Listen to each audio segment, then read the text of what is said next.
اوف ذا هارت ممكن اسمع سيستوليك ميرمرز، بان سيستوليك ميرمر كده اللي هي بتاعه الميترال ريجيرج وبتراديت طول الاكزيلا، او اسمع ترايكاسبيد ريجيرج لو جالك نفس السيستوليك ميرمر دي عند الايبكس، بس بتزيد مع الانسبيريشن ومعاها بالسيتايل الليفر بيرجس، ومعاها بروميننت في ويفز في النك فينز. طيب في برضو بيسألك في الهاند جريب مع الميرمرز. حط في دماغك حاجة، الهاند جريب دي بتعمل ايه؟ بتزود الريزيستنس. خلاص، يبقى الهاند جريب دي بتأثر اكتر على الليفت سايد. يعني تخيل معايا ان انت عملت اهو هاند جريب، فالدم كله هيرجع كده، او في مقاومة هتحصل بالشكل دوت. طب افرض كان عيان عنده اورتيك ستينوزس، عنده اورتيك ستينوزس، ايه رايك؟ هتزيد ولا هتقل؟ هتقول لي هتزيد، خلاص، عشان الدم راجع كده، المقاومه زادت، خلاص، يبقى عندي اورتيك ستينوزس زياده، يبقى الميرمر هتزيد. تمام. ورص باقي الميرمرز تحتيها بتاعت الليفت سايد، اورتيك ستينوزس تحتها اورتيك ريجيرج، وجنب الاورتيك ستينوزس مايترال ستينوزس وتحتها مايترال ريجيرج، وامشي مع الاورتيك واعكس. يعني ايه؟ يعني انزل تحت كده مع الاورتا اورتيك ستينوزس، يبقى بتزيد، يبقى بيقل الاورتيك ريجيرج. يبقى انت تحفظ بس كلمه اورتيك ستينوزس زادت، وامشي مع الاورتيك ستينوزس كده، هتلاقي مايترال ستينوزس اعكسها، يبقى بتقلل المايترال ستينوزس وبتزود المايترال ريجيرج. خد بالك من حاجه بقى، الكلام العلمي، الاورتيك ستينوزس والمايترال ريجيرج كلها سيستوليك ميرمر، فالهاند جريب بتزود السيستوليك ميرمرز بتاعت الليفت سايد، والمايترال ستينوزس والاورتيك ريجيرج كلها دي دايستوليك ميرمر، يبقى الهاند جريب بتقلل الدايستوليك ميرمرز بتاعت الليفت سايد. خلاص، احفظها ازاي يا دكتور؟ قلت لك انت احفظ واحده بس، ارسمها في دماغك اللي هي الاورتيك ستينوزس، ورص تحتها اورتيك ريجيرج، جنبيها مايترال ستينوزس، تحتها مايترال ريجيرج، وامشي مع الاورتيك ستينوزس واعكس. يعني انزل تحت معاها كده على الاورتيك ريجيرج، يبقى اعكس، امشي جنبيها كده على مايترال ستينوزس، اعكس. تمام؟ خلاص؟ طيب افتكر معايا ان الفالزالفا مانوفر بتقلل كل الميرمرز اكسبت الميترال فالف برولابس والهوكم. هي الميترال فالف برولابس دي زي بالظبط الميترال ريجيرج، هتلاقيها سيستوليك ميرمر، وبتراديت طول الاكزيلا، بس زائد كلمه كليك. يعني مش لازم يقول لك ان الميترال فالف برولابس دي معاها فالزالفا، لا، لو قال لك كلمه كليك يعني صوره ميترال ريجيرج ومعاها كليك، سيستوليك ميرمر دي طول الاكزيلا بس معاها كليك، يبقى دي بتاعت الميترال فالف. مين؟ بتاعت الميترال فالف برولابس. طيب من النقط اللي بيسأل فيها برضو في الامتحان هو الاورتيك فالف، يعني الفالف ريبليسمنت. لو عيان فالفولار هارت ديزيز، امتى تغير له الفالف بتاعه؟ قال لك اول حاجه لو سيمتوماتيك.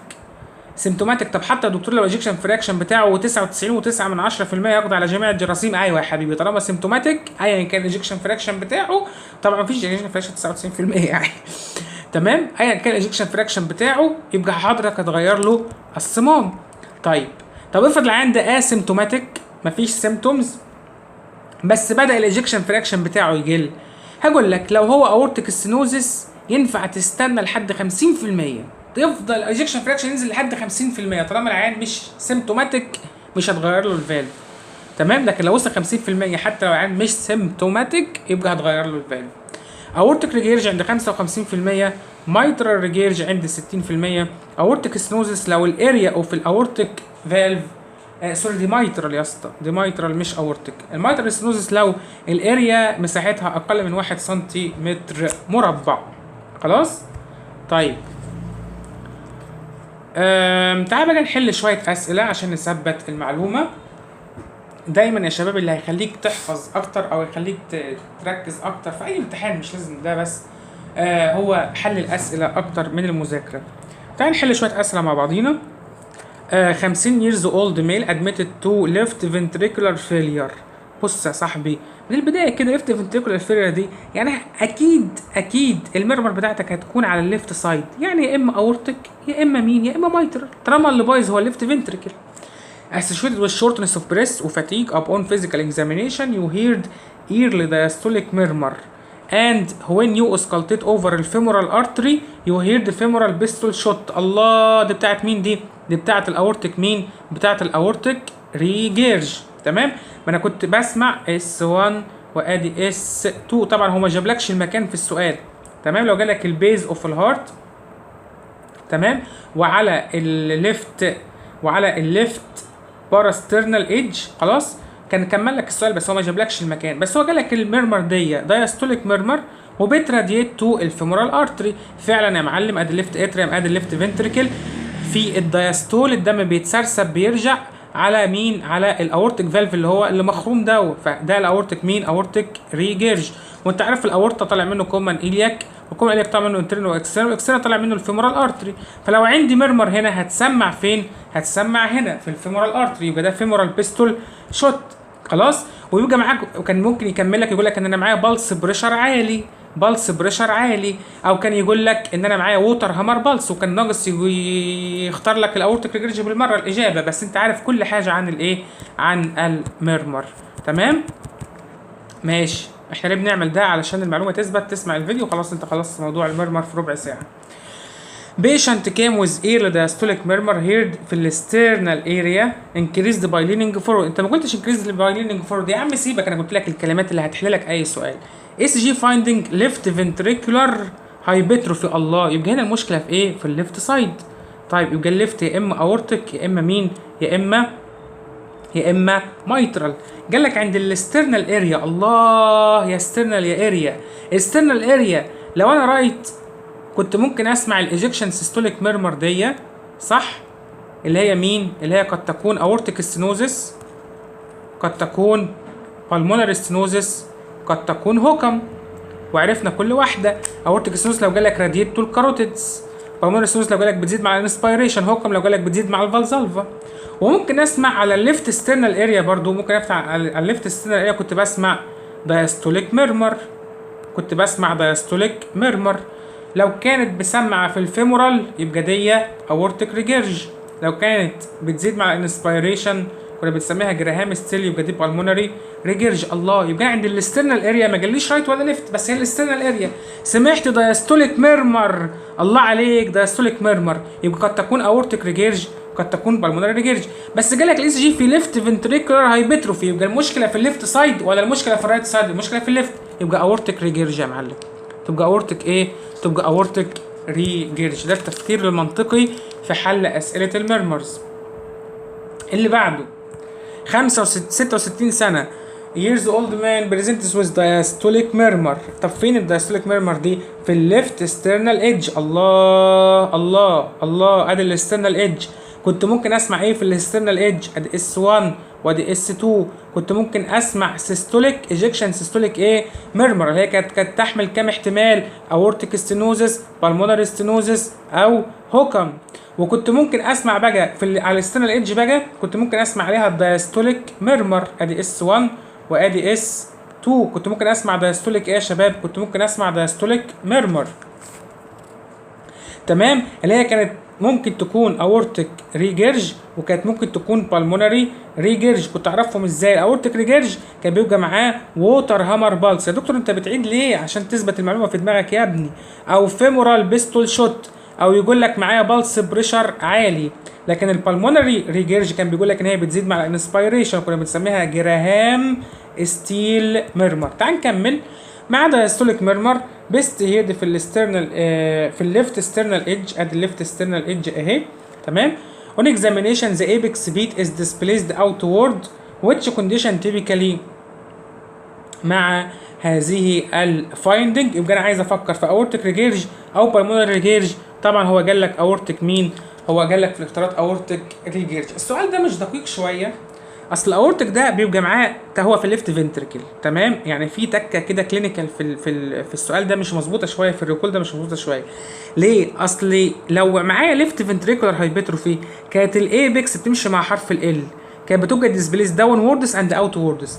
لكن لو عندي رايت فنتريكولار هايبرتروفي كنت بلاقي الايبكس ديسبليسد اوت ووردز فقط لا غير، تمام. فكلمه اوت ووردز دي ديسبليسمنت دي مش دقيقه شويه، بس انتوا عارفين الريكول دي بتبقى ايه؟ يعني ذاكره ناس بتمتحن يعني.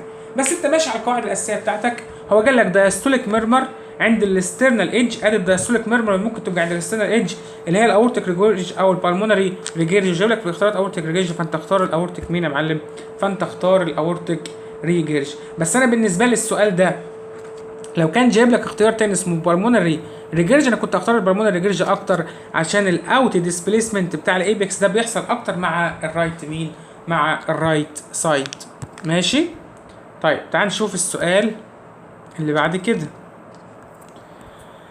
29 years old man is seen في البري امبلويمنت كلينيك for routine examination. he is asymptomatic physical examination reveal systolic murmur. مسموعة فين؟ heard at the apex. الله، ادي الايبكس اوف ذا هارت.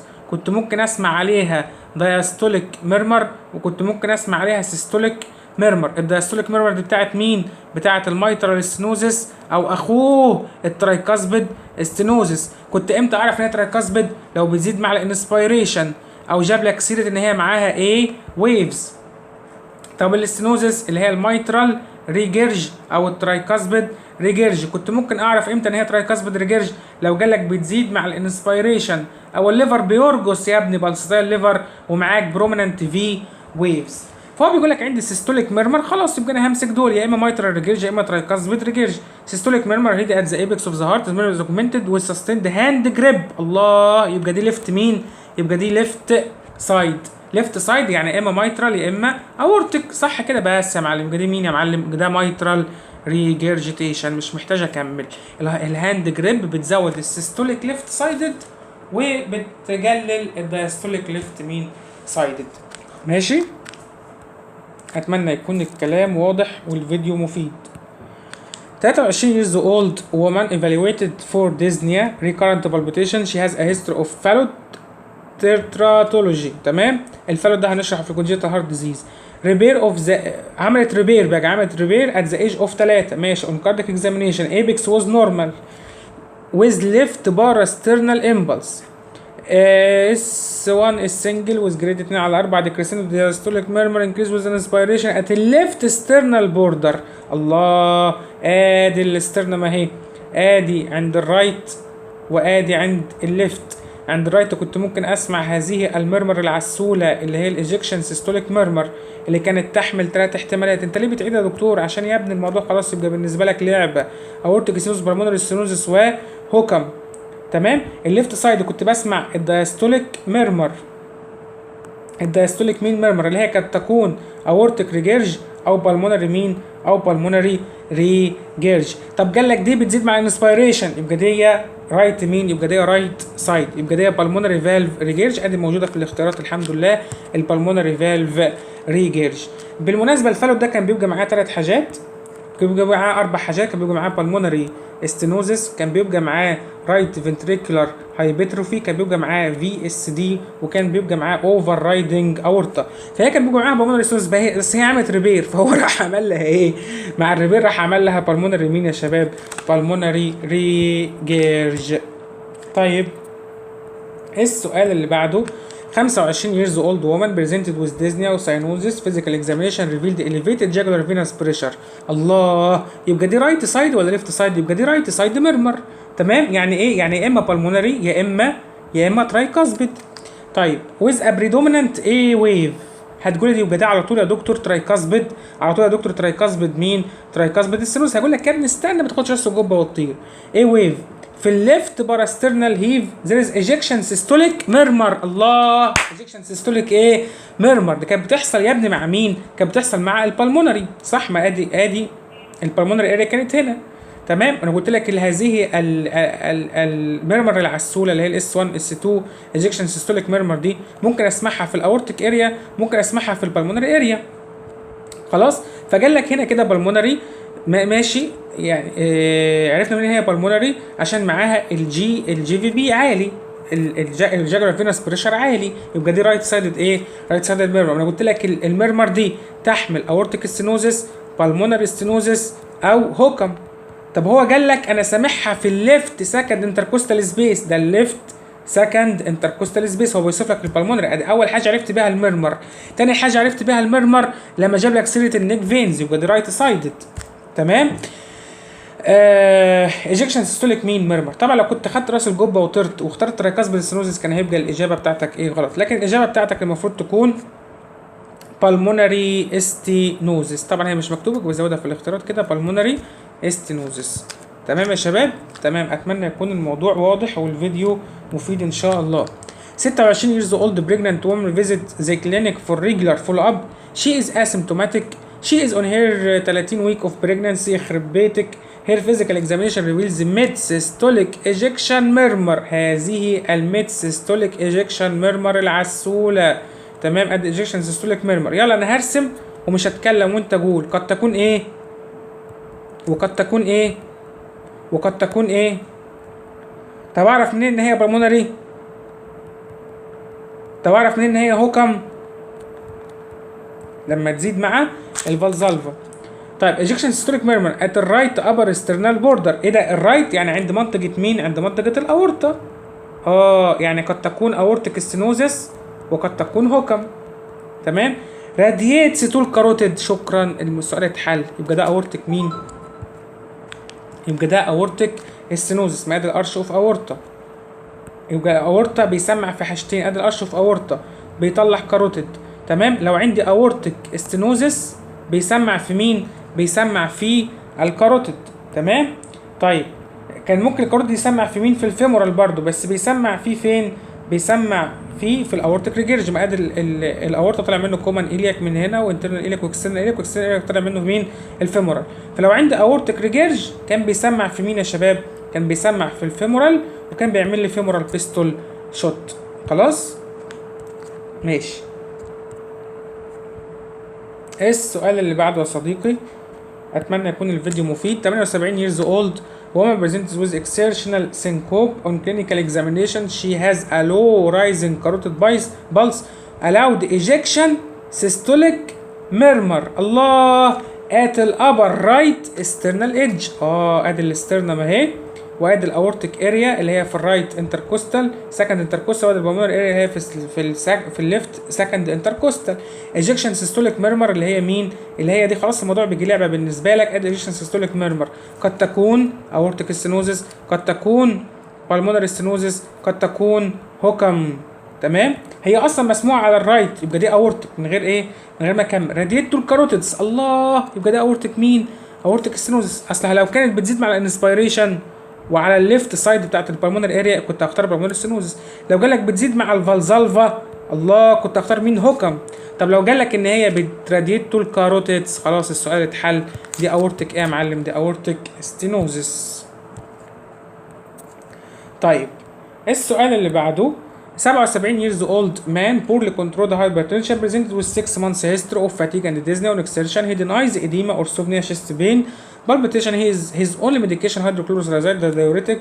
On examination he has grade 2 mid systolic ejection murmur. الله يا mid systolic ejection murmur، يا mid systolic ejection murmur. ده انت ممكن تكوني aortic stenosis، ممكن تكوني pulmonary stenosis، ممكن تكوني هوكم. طيب هو جالك بقى في الرايت ابر ستيرنال بوردر. ايوه في الرايت اللي هي منطقه مين؟ منطقه الاورتيك. يبقى دي استبعدت لي البلمونري ستينوزس. بص اس 4 هيرد في الابكس، واس 3 مش عارف فين. هيز لانجز ار كلير اند ذير از نو بريفرال اديما.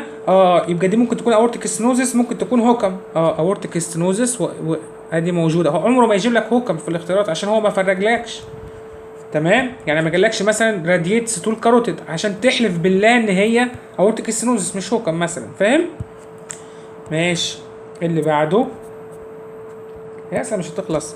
تشايلد ويز كونتينيوس ماشينري ميرمر. دي بتاعت البي دي اي، دي بتاعت الكونجيتال هارت ديزيز، احنا لسه ما خدناهاش مع بعضين. دي بتاعت البي دي اي، بيتا انتدكتس ارتريوزس. يا رب يكون الفيديو مفيد واستفدتوا.